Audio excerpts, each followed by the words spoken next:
একাধিক সূচি পাঠিয়েছে, এখানের মানুষের কি প্রয়োজনীয়তা রয়েছে। আমি সব হয়তো করতে পারবো না, কিন্তু আমি চেষ্টার কোনো ত্রুটি রাখবো না।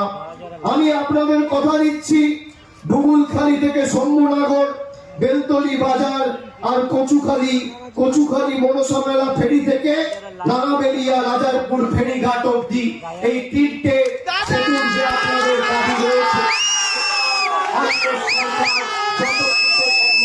সমীক্ষা করে অগ্রাধিকার দিয়ে দেখে কাজ শুরু করবে।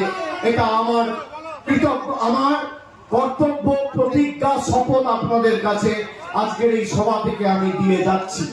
কিন্তু আগামী দিন বর্ষা আসছে, আমি বক্তব্য দীর্ঘায়িত করব না। সবাইকে সুস্থ থাকতে হবে।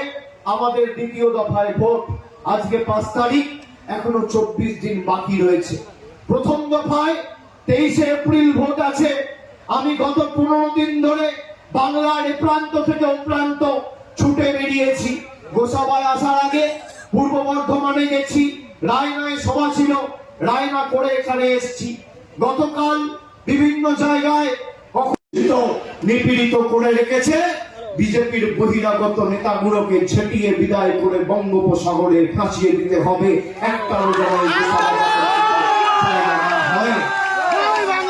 আমি চ্যালেঞ্জ করছি, যে কটা বাড়ি এখানে গোসাবার গরিব মানুষ পেয়েছে, যদি 5 বছরে বিজেপির কোন নেতা দেখাতে পারে, বা 3 বছর, 4 বছর, 5 বছর ধরে যে গ্রামীণ রাস্তা হয়েছে, কোন বিজেপি নেতা যদি প্রমাণ করতে পারে যে 10 পয়সায় কেন্দ্রের সরকার কোন সাহায্য সহযোগিতা করেছে, আমি রাজনীতির আঙিনায় পা রাখবো না, চিরতরে রাজনীতি থেকে বিদায় নেব। আমি কথা দিচ্ছি, চ্যালেঞ্জ। আপনি আসুন আপনার পরিসংখ্যান নিয়ে, আমি যাব আমার পরিসংখ্যান নিয়ে।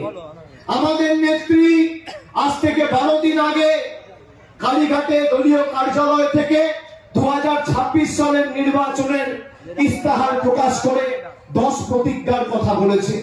তার মধ্যে আমাদের অন্যতম প্রধান প্রতিজ্ঞা, যতদিন তৃণমূল কংগ্রেস থাকবে, মায়েরা, দিদিরা, বৌদিরা আজীবন লক্ষ্মীর ভান্ডার পাবেন, কেউ আপনাদের লক্ষ্মীর ভান্ডার আটকাবে না।